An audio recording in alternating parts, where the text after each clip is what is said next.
vocês? Bom sábado, muito bom estar aqui, muito bom receber vocês aqui também. Estava com saudades e sei que vocês ficaram em boas mãos. Quantos aqui estavam presentes em algum momento da série da pastora Akeldan Feldberg? Todos vocês, uma salva de palmas para ela. Está aí. Muito boa, né? Muito boa a série. A Akeldan é brilhante. E é uma figura também. Sigam ela no Instagram. Ou não, né? Porque ela é meio malhadora e tal. Enfim. Mas que bom que vocês gostaram. Ela mandou muito bem, série muito boa mesmo. A gente está começando uma nova série hoje. A série chamada Excluídos e Incluídos. É uma série que a gente vai trabalhar algum tema, uma parte de um tema, um recorte de um tema, que às vezes é meio complexo para a gente, né? Quando a gente olha para o texto bíblico ele vai, na sua enorme, esmagadora maioria, trabalhar a história de um povo, né? Trabalhar a história de uma família. É uma família que é chamada, e dessa família se constitui um povo, e esse povo dá origem a Jesus Cristo. E, obviamente, é um recorte dentro da humanidade. A Bíblia não fala de todas as situações, ou todos os eventos, ou todas as manifestações de Deus em toda a humanidade, ao longo de toda a história. A Bíblia é um recorte da manifestação de Deus específica em uma família e um povo, que são os ascendentes de Jesus Cristo, que é a encarnação de Deus, é o Deus encarnado. E aí a gente fala desse recorte, e a gente esquece que esse recorte é um recorte. Ele não é a totalidade das manifestações de Deus.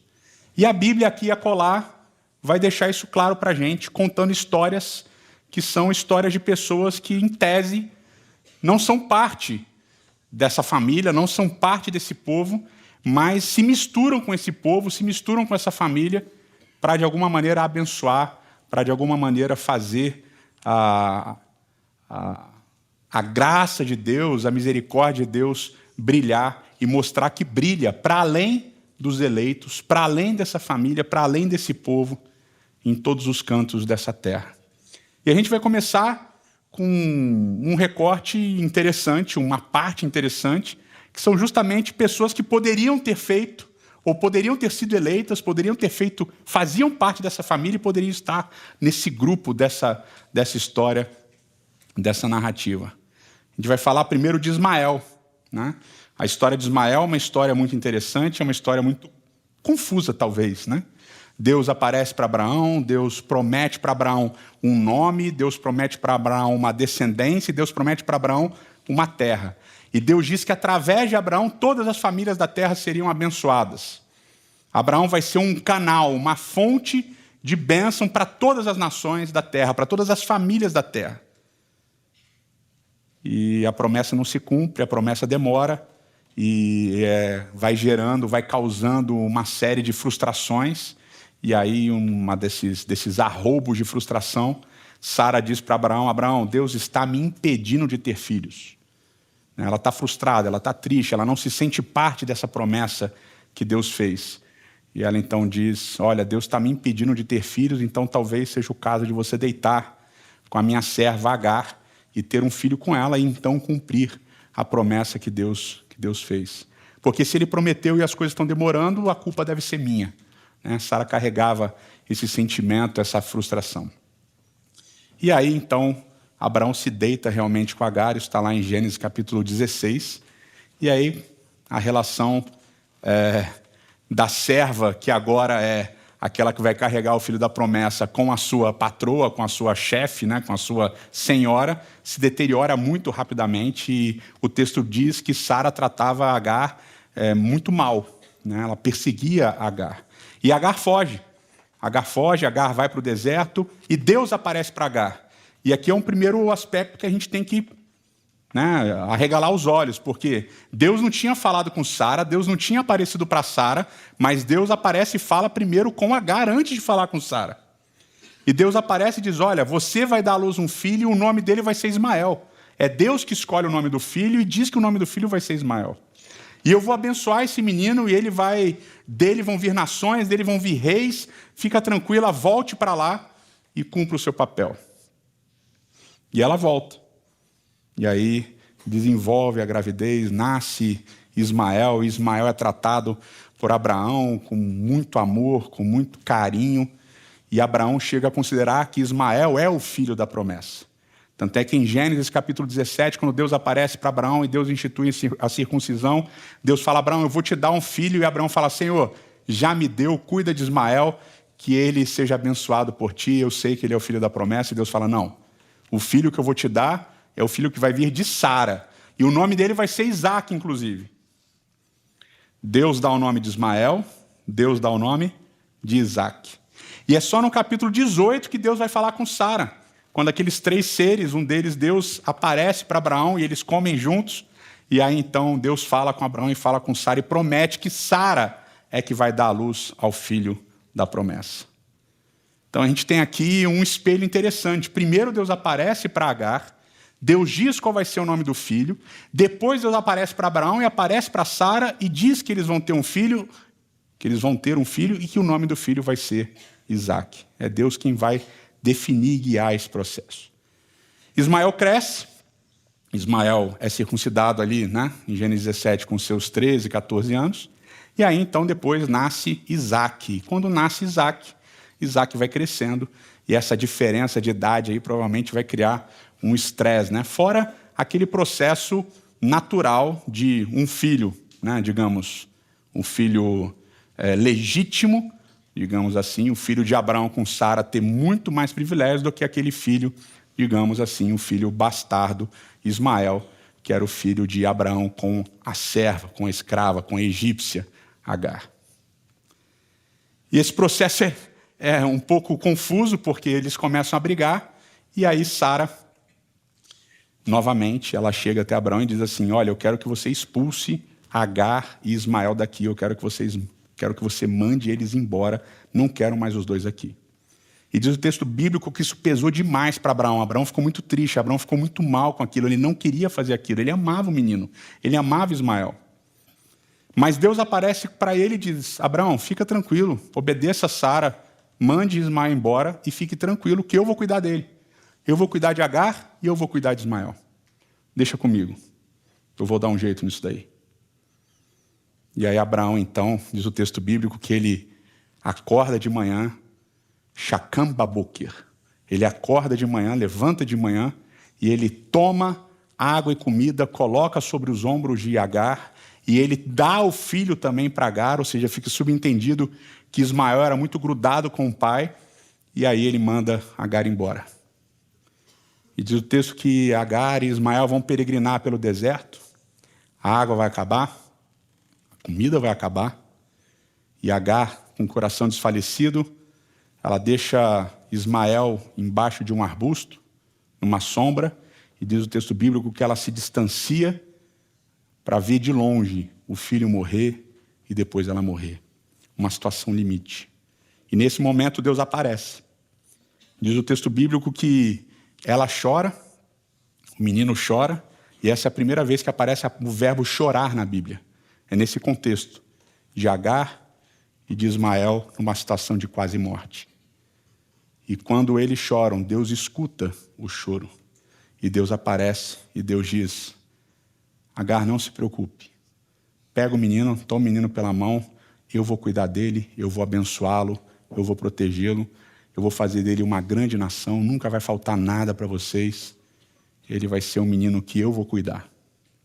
E aí diz o texto bíblico que ela levantou os olhos e viu uma fonte de água e foi até lá e viu comida e eles sobreviveram. É muito interessante porque essa dinâmica de Agar, Ismael e Deus vai se repetir no capítulo seguinte, no capítulo 22. Isso tudo acontece no capítulo 21. No capítulo 22, Deus aparece para Abraão e Deus manda Abraão sacrificar o seu filho. Deus manda Abraão sacrificar Isaque, o filho da promessa. E o texto bíblico diz que Abraão, Shakam Baboker, levantou pela manhã e ele tomou servos, colocou lenha, colocou fogo, colocou o cutelo e tomou o menino e eles partiram para o lugar. E chegando nesse lugar, Abraão deveria sacrificar seu filho, ele deveria matar Isaque. E naquele momento de quase morte de Isaque, quando Abraão levanta o cutelo para matar Isaque, Deus intervém. E Deus diz, não mate o menino, não faça mal ao menino, porque agora eu sei que você me teme. E diz o texto bíblico que Abraão levanta os olhos e vê um cordeiro para ser o sacrifício. Tem uma série de repetições de verbos no capítulo 21 e no capítulo 22. Novamente funcionando como um espelho. Há uma jornada, há uma peregrinação de Agar com Ismael, há uma situação de quase morte e há a intervenção divina. Deus salva Ismael. E no capítulo 22 há uma jornada, uma peregrinação de Abraão com Isaac. Há uma situação de quase morte. E Deus intervém e Deus salva Isaac. Ou seja, Deus não salva só o filho da promessa. Deus não salva só o filho dos nobres. Deus não salva só o filho prometido. Deus salva o filho indesejado. Deus salva o filho da escrava egípcia. Deus salva o menino que ninguém queria. E Deus salva o menino mais esperado. Porque Deus não cuida só dos seus eleitos. Deus cuida de todos. Porque Deus não salva apenas os seus eleitos. Deus salva a todos. Porque a bênção e o alcance das ações de Deus vão para muito além daquilo que nós chamamos de povo de Deus. E a segunda vez que aparece o verbo chorar na Bíblia também é com um primogênito. Porque Ismael era o primogênito de Abraão com Agar. E a segunda vez que aparece o verbo chorar na Bíblia é com o primogênito Esaú. A história continua, Isaac se casa com Rebeca. Vocês lembram mais ou menos da história, aqueles que conhecem. Rebeca não podia ter filhos, como Sara não podia ter filhos. Ela reclama com Isaac, Isaac faz alguma coisa. Isaac ora e o ventre dela se abre. E ela fica grávida. Mas a gravidez dela é tão difícil, tão bizarra, que ela vai orar para Deus, porque a barriga dela tinha uns gêmeos e eles brigavam entre si. O verbo ratsats. Eles brigavam, eles se empurravam dentro de si, dentro dela. E ela vai reclamar com Deus, o que está acontecendo aqui? E aqueles pais, né? Que as mães são mais acostumadas com isso, mas os pais que acompanharam a gravidez ou as gravidezes, né, da esposa, sabem que tem um momento que a parada vira meio alienígena, né? A barriga está lá e tal, e de repente começam umas pontas, assim, uns negócios assim, né? A barriga fica meio disforme para um lado, depois para o outro, que é a criança chutando, né? E parece que cada chute a parada vai romper, a barriga vai romper, vai sair uma mão, tipo do Alien mesmo, e puxar alguma coisa e tal. E imagina, a gravidez dela estava tão ruim com as crianças brigando dentro dela. Então imagina que era duas mãos para lá, uma empurrando, soco, pontapé e tal, um lance meio de chave de braço, chave de perna, tudo rolando aqui na barriga. E Rebeca vai reclamar com Deus e fala assim, eu não estou aguentando, o que está acontecendo? E ele fala, tem duas nações dentro de você. Eles estão brigando, eles estão disputando quem vai nascer primeiro, mas eu quero que vocês saibam que o mais velho vai servir ao mais novo. E aí nasce Esaú primeiro, nasce peludo, vermelho, o nome dele é Esaú por causa disso, porque ele é peludo e vermelho. E aí nasce depois Jacó, segurando o tornozelo do irmão. Jacó vai ser o menino pacato, o caçula pacato, vai ficar em casa. Esaú vai ser o cara independente, que vai desbravar o mundo, o caçador. O que também é curioso, né? Tem até um meme recente. Memes são engraçados, tem vários de vocês que me mandam meme, eu gosto. E aí tem um meme engraçado que é o filho mais velho comendo sorvete, ou, sei lá, fruta, e tem um potinho, ele está sentadinho na cadeira, com a roupa limpa, com uma colherzinha, comendo direitinho, né? Aí tem um segundo que já está meio zoado, e o terceiro está lambendo o chão com um cachorro, né? Parece que vai do mais velho para o mais novo vai sendo meio largado, né? Mas aqui acontece o contrário. Esaú é o cara independente, largado, que vai para o mundão, e Jacó é o cara certinho, que fica em casa, fica com a mãe, cozinha, cuida das coisas e tal, papapá. E diz o texto bíblico que Esaú era amado pelo pai e Jacó era amado pela mãe. E Esaú sai para caçar, e nem sempre a caça funciona, nem sempre você consegue comida. Você está lá, dependendo da sua força, dependendo de encontrar animais, encontrar comida. E Esaú não encontra nada, ele volta, sabe-se lá de quantos dias de caça, e ele volta com muita fome. Diz o texto bíblico que ele estava morrendo de fome. Aí tem um paralelo também com Ismael, que estava morrendo de fome e de sede. Mas Esaú está morrendo de fome. E quando você está morrendo de fome, você fica com um humor terrível e nada faz sentido, você fica bravo com tudo. Eu fico bravo, quando eu estou com fome, eu fico bravo. Isso acontece sempre, que eu fico com fome. E ele volta e ele encontra o irmão cozinhando umas lentilhas vermelhas e ele fala, pô, me dá de comer que eu estou morrendo de fome. E tem sempre aquele negócio, né? Você fala assim, mas será que fulano estava morrendo de fome? Quando você está morrendo de fome, a fome é subjetivo. Tem gente que tem pouca fome, tem gente que tem muita fome. Tem gente que come às 8 e ao meio-dia está morrendo de fome. Tem gente que não come um dia e não morre de fome. Mas Esaú estava morrendo de fome. Eu entendo ele, me relaciono com ele. Estava com fome. Ele fala, me dá esse prato de lentilha. Eu falei assim, e aí Jacó falou, não, não é assim não. Você quer o prato de lentilha? Vamos fazer um negócio. Jacó não tem um pingo de misericórdia com Esaú. E aqui a gente sempre pinta Esaú como um cara que não controla o próprio apetite, né? Um cara que está com fome, quer comer agora. Um cara imediatista, um cara que não controla os desejos, as necessidades. Mas Jacó aqui também não está em cores muito bonitas, porque ao ver irmão com necessidade, ele não pensa em ajudar o irmão. Ele pensa em fazer negócio. Ele fala, ó, é o seguinte, eu te vendo a comida, eu te dou um prato de lentilha, você pode comer aí, tranquilo, você sabe que eu cozinho bem também. E aí, você me vende o direito de primogenitura. E na cabeça de Esaú isso faz todo sentido. O que adianta o direito de primogenitura se eu estou morrendo de fome? Eu vou morrer de fome e você vai ser o primogênito de qualquer jeito. Então, tá certo. E ele desprezava, diz o texto bíblico, que ele desprezava a primogenitura, porque para ele não fazia sentido. Tá bom, venda a primogenitura como um negócio. A história prossegue. Um dia, Isaac, um cara meio pessimista, Isaac é legal porque fala assim, ele chama Esaú e fala assim, Esaú, eu estou morrendo. Então vai lá, caça aquela comida que você sabe que eu gosto. E parece que Esaú tinha um relacionamento bom com o pai, porque ele cozinhava para o pai também. Caça aquele bicho que você sabe que eu gosto, faz aquela comida que você sabe que eu gosto, daquele jeito, aquele tempero e tal, e traz para mim que eu estou morrendo e quero te abençoar.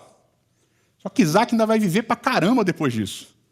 É um cara meio pessimista, tem vários assim, vou morrer, né? Tem vários assim por aí, né? Mas nunca morre. O caso de Isaac, ele vai viver ainda um tempão ainda, vai ficar vivo. E aí a mãe, Rebeca, mãe de Esaú, e a mãe de Jacó, tem que lembrar que ela é mãe dos dois, escuta a conversa, chama Jacó e fala, Jacó, vou preparar o esquema aqui, você vai levar para o seu pai, porque seu pai vai dar a primogenitura, e eu sei que você tem que ser o que vai receber essa bênção. Então vai lá, eu vou fazer a comida aqui, que eu sei que seu pai gosta, se veste como Esaú, pega uma roupa de Esaú, bota o cheiro de Esaú, bota uns pelos aí e tal, e Jacó se fantasia de Esaú, leva a comida para o pai fica em dúvida, Jacó engana o pai, amando na mãe, e o pai abençoa Jacó. E uma parte da bênção que o pai dá, a gente encontra lá em Gênesis capítulo 27, diz assim, ó. Ele se aproximou, beijou, quando sentiu o cheiro de suas roupas, Isaac abençoou, dizendo, o cheiro do meu filho é como o cheiro de um campo que o Senhor abençoou. Ele acha que é Esaú, mas aí é Jacó. Que Deus lhe conceda do céu orvalho, e da terra gordura, com muito cereal e muito vinho. Então ele abençoa Esaú, ou Jacó, achando que era Esaú, com uma bênção de orvalho e com uma bênção de gordura da terra. Termina essa bênção, Jacó sai, Isaac acha que abençoou Esaú, mas abençoou Jacó, e entra Esaú. Entra Esaú com a comida, Jacó tinha saído, já tinha se escondido, sei lá para onde tinha ido, Isaac sente o cheiro e fala, o que está acontecendo? Pai, sou eu, Esaú trouxe a comida que você pediu e tal. Não, mas eu acabei de dar a bênção para você, como assim? Discussão, o pai fala, Esaú, não tem o que fazer. Eu abençoei Jacó e agora já era. Diz o texto bíblico que Esaú chora em alta voz. Chora em alta voz. E aí ele ainda pede para o pai, ele implora, pai, por favor, eu te imploro, não tem uma bençãozinha para mim aí, não tem um negocinho que você pode dar para mim de benção? E aí Jacó fala, ou Isaac fala, não tem mais nada para você. E aí diz o texto bíblico que Esaú chora de novo. Ele fica frustrado. Ele não está só frustrado porque ele não recebeu a bênção da primogenitura, ele está frustrado porque ele foi enganado pelo irmão, ele foi enganado pela mãe, pela própria mãe. Jacó enganou o irmão, mas a mãe enganou o irmão. O filho, né, no caso. A mãe enganou o próprio filho. Esaú fica furioso e ele promete que vai matar Isaac. Ou promete que ele vai matar Jacó.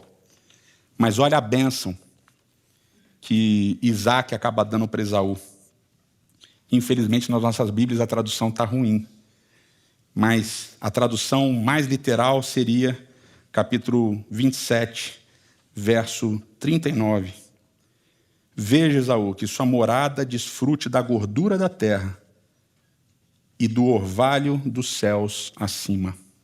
E aí depois ele vai dizer, verso 40, mas você viverá da sua espada e servirá ao seu irmão, até quando você não suportar mais, e aí você arrancará do pescoço o jugo. Então ele dá uma bênção para Esaú estranha. A primeira parte é uma repetição da bênção que Isaac deu para Jacó. Orvalho e gordura da terra. Você vai ter essas bênçãos materiais. Mas, Esaú, você vai servir Jacó. E vai ser tão pesado o jugo que uma hora você vai arrancar esse jugo do pescoço. Rebeca vê que o Esaú está nervoso, que quer matar Jacó, manda Jacó embora, manda para a casa da família. E é interessante, vocês podem ler isso depois, no início do capítulo 28. Quando Isaac sabe que Jacó é Jacó, ele fala que o Senhor te abençoe, que te dê a terra que prometeu a Abraão, que te dê uma descendência e etc e tal. Ou seja, quando Isaac sabe que Jacó é Jacó, ele abençoa Jacó com a bênção de Abraão. Mas ele queria dar uma bênção para Esaú, que era a bênção da primogenitura, mas ele não pode. Porque ele acaba abençoando Jacó 2 vezes. E a Esaú nenhuma. Quando Esaú vê que o pai e a mãe mandaram Jacó para casar com alguém da família, ele também vai pegar mais uma esposa. E ele vai para a terra do tio dele, Ismael, para casar com uma das filhas de Ismael. A história continua, o texto bíblico vai focar apenas em Jacó. Jacó se casa, tem aquela experiência com Labão, vai trabalhar 14 anos para o sogro, casar com as 2 filhas dele, vai ter uma brigaiada na família, as irmãs brigando para ter mais atenção de Jacó, ele vai ter um monte de filho, com as servas de Lia, com as servas de Raquel, com a própria Raquel vai ter um, com Lia vai ter um monte, e aí Benjamim vem depois, né, de Raquel. Com esse monte de filhos, ele vai embora da casa de Labão, vai voltar para a terra dele. E nessa jornada de volta, ele ouve falar de Esaú. Ele ouve falar que Esaú ficou sabendo que ele está voltando. E que Esaú reuniu um grupo de homens para ir ao encontro de Jacó. E Jacó volta com aquela imagem de Esaú de 14, 15, 16 anos antes. Aquela imagem de Esaú furioso. Isso é uma coisa interessante que a gente faz, né? Às vezes a gente conhece pessoas em circunstâncias específicas, em momentos específicos, e a gente tira uma foto daquilo, né? E às vezes passam 10, 15, 20 anos e a gente continua com a mesma foto, a gente não atualiza a foto das pessoas. Mas as pessoas mudam, algumas evoluem, outras involuem, mas elas mudam. E a gente precisa atualizar a foto das pessoas, elas não são as mesmas. Jacó tinha a impressão daquele irmão furioso que queria matá-lo. E aí Jacó vai e arma um esquema, fica angustiado, e ele divide o acampamento dele, ele faz um negócio, manda presentes na frente para amolecer o coração de Esaú. Vou mandar cabra, boi, roupa, vou mandar um monte de coisa para ver se eu compro a tranquilidade para seguir minha jornada, para Esaú ficar de boa. Quem sabe eu não pagando, Esaú não fica de boa. E aí ele está tão desesperado, tão angustiado, que todo mundo vai embora, ele fica sozinho. E ali na região do Jaboque, uma pessoa encosta nele, um ser encosta nele, melhor dizendo, e eles lutam a madrugada inteira. Jacó está lutando pela sua vida. E no amanhecer do dia, aquele ser toca de maneira poderosa nas juntas de Jacó, e Jacó sente aquela dor, ele percebe que ele não está lutando com um ser humano, e aí ele fala, não vou deixar você embora se você não me abençoar. E Deus abençoa, troca o nome de Jacó para Israel, que uma das possibilidades de Israel é aquele que luta com Deus. E aí Jacó chama aquele lugar de Peniel, que ele diz, aqui eu vi a face de Deus e sobrevivi. O capítulo do encontro entre Jacó e Esaú, capítulo 33, Começa dizendo o seguinte, que Jacó dividiu o acampamento, mandou as servas na frente, um grupo, depois mandou Lia no outro grupo, depois mandou Raquel e as servas no outro grupo, e ele mesmo passou à frente para ir primeiro se encontrar com o irmão. No capítulo 33, verso 3, diz que Jacó se curvou no chão ao ver o irmão 7 vezes. Mas a gente lembra que no capítulo 25 da profecia diz que o mais velho serviria ao mais novo. E quando Isaac deu a bênção para Esaú, diz que Esaú serviria ao irmão mais novo. Mas aqui quem se curva em sinal de humilhação é Jacó. Quem sabe para amolecer o coração do irmão. Verso 4 diz que, mas Esaú correu ao encontro de Jacó, o abraçou ao seu pescoço e o beijou. E eles choraram. Esaú vê o irmão, Esaú corre, Esaú se joga no pescoço do irmão, Esaú beija o irmão. E eles dois choram. Quanta coisa está envolvida aqui, né? 14, 15, 16 anos de uma história de traição, de mentira, de engano. E quando Esaú vê o irmão que o enganou, que o traiu, que o enganou, que o passou para trás, que roubou a primogenitura dele, a bênção do pai, Esaú corre. Esaú abraça o irmão e se joga no pescoço do irmão. Vocês lembram o que Isaac falou para Esaú? Você vai servir o seu irmão mais novo, e quando esse serviço for muito pesado, você vai arrancar o jugo do seu pescoço. Tem pescoço lá. Tem pescoço aqui. Na bênção, era um fardo que Esaú ia carregar. E aqui, nessa história do encontro, nós vemos que Esaú não considera um encontro com o irmão um fardo. Mas ele se lança no pescoço do irmão para beijar o irmão. E ele beija o irmão. E eles choram. A gente sabe porque os dois estavam chorando. Jacó chorava por culpa. Jacó chorava por medo, por saber o que ele tinha feito com o irmão. Esaú chorava por finalmente encontrar o irmão e ter perdoado o irmão. O que é mais interessante quando você lê a história é que em nenhum momento Jacó pede desculpa. Em nenhum momento da narrativa aparece Jacó dizendo: Esaú, foi mal, mano. Mandei malzão, cara. Não devia ter feito o que eu fiz, me perdoa. Eu sei o que eu te causei, eu sei a dor que eu te causei. Jacó não pede perdão, mas Esaú perdoa mesmo assim. E ele chora de felicidade, beija o irmão. E aí ele pergunta para saber quem que é esse pessoal que está contigo. E Jacó apresenta: não, esse daqui é minha família, esse daqui são meus filhos. E eles trocam ali algumas palavras. E aí Jacó começa: olha, aceita os presentes que eu te dei. Esaú diz: não, mano, eu fui abençoado por Deus também, fica tranquilo, eu tenho bastante, eu não preciso. E aí Jacó fica insistindo: não, aceita, aceita, aceita. E aí, acho que para apelar, né? Jacó fala uma frase muito bonita. Jacó diz: não aceita, porque o jeito que você me recebeu, eu vi a face de Deus em você. Aí Esaú fala: bom, se é assim, eu vou aceitar. E ele aceita.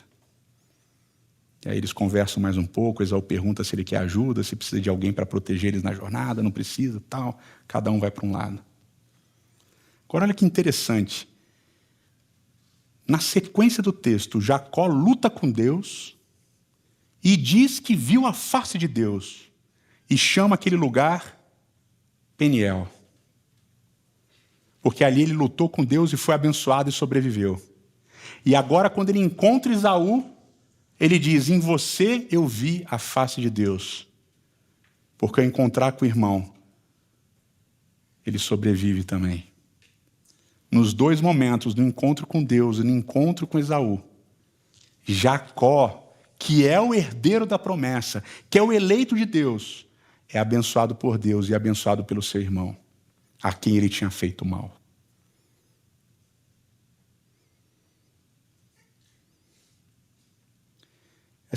essas duas histórias mostram para a gente que a eleição não tem a ver com mérito, que a eleição não tem a ver com ser mais bonzinho ou menos bonzinho, que a eleição não tem a ver com o cuidado de Deus ou não, porque Deus cuida dos seus. Não importa se herdeiros da promessa, da descendência, das bênçãos, como Isaac, ou não, como Ismael. E Deus também mostra nessas duas histórias que muitas vezes os seus eleitos, aqueles que recebem a promessa e a missão de abençoarem, muitas vezes são arrogantes e cheios de si a ponto de não pedirem desculpa pelo mal que causaram. E mostra que aqueles que não foram os eleitos, não foram chamados, não foram os escolhidos, podem sim representar e mostrar a face de Deus, perdoando e sendo gracioso como Deus é. É interessante que a história de Esaú e Jacó começa com ratsats, briga, luta, empurrão dos filhos de Rebeca no ventre. E a história termina com o verbo ratsá, que é favor. Jacó encontra favor, Jacó é abençoado, Esaú é abençoado, Esaú encontra favor, e Jacó encontra favor nos braços e no beijo do irmão também. Deuteronômio capítulo 2 e Josué capítulo 24, Deus vai falar para Israel o seguinte: não entrem na terra de Esaú, não entrem na terra de Edom e de Seir, que são descendentes de Esaú, porque eu dei essa terra para eles. Eu abençoei eles com essa terra, vocês não têm direito de entrar lá. Ou seja, Deus abençoa Ismael com terra e com descendência. Deus abençoa Esaú com terra e com descendência. Porque as bênçãos de Deus não se limitam a um povo, a uma família, a um grupo, a uma comunidade, a uma igreja, a um ou outro indivíduo. As bênçãos de Deus são espalhadas por todos os lados, porque a graça de Deus é maior, mais plural, mais inclusiva do que todos nós podemos crer ou imaginar. 2 primogênitos descartados, 2 primogênitos que se transformaram em segundos nas suas respectivas famílias. Mas 2 primogênitos que foram tratados e considerados filhos de Deus e abençoados abundantemente, porque eram filhos de Deus de fato e de verdade. Eterno nosso Pai e nosso Rei, muito obrigado, Senhor, porque a Tua graça, a Tua misericórdia e as Tuas bênçãos são maiores e mais inclusivas do que nós podemos supor e imaginar. Muito obrigado porque nessa história de Ismael e de Esaú, muitos de nós que não nos sentimos parte, muitos de nós que por muitas vezes somos alijados do contato da nossa própria família, da nossa própria comunidade de fé, pela Tua graça podemos ser incluídos nas bênçãos e nas promessas. Porque Tu não és um Deus apenas de uma família, apenas de um povo, apenas de uma igreja. Tu és o Deus de todos os lugares. Muito obrigado por incluir a todos, abençoar a todos, amar a todos e derramar a Tua graça e o Teu favor sobre todos. Senhor, que os outros possam ver nos nossos olhos, nas nossas ações, na nossa fala, que eles possam ver a Tua face. E que nós também, ao olharmos para os outros, que não são da nossa família, que não são do nosso povo, que não são da nossa comunidade, que nós possamos olhá-los e também ver a face de Deus. É o que nós te imploramos em nome de Cristo. Amém.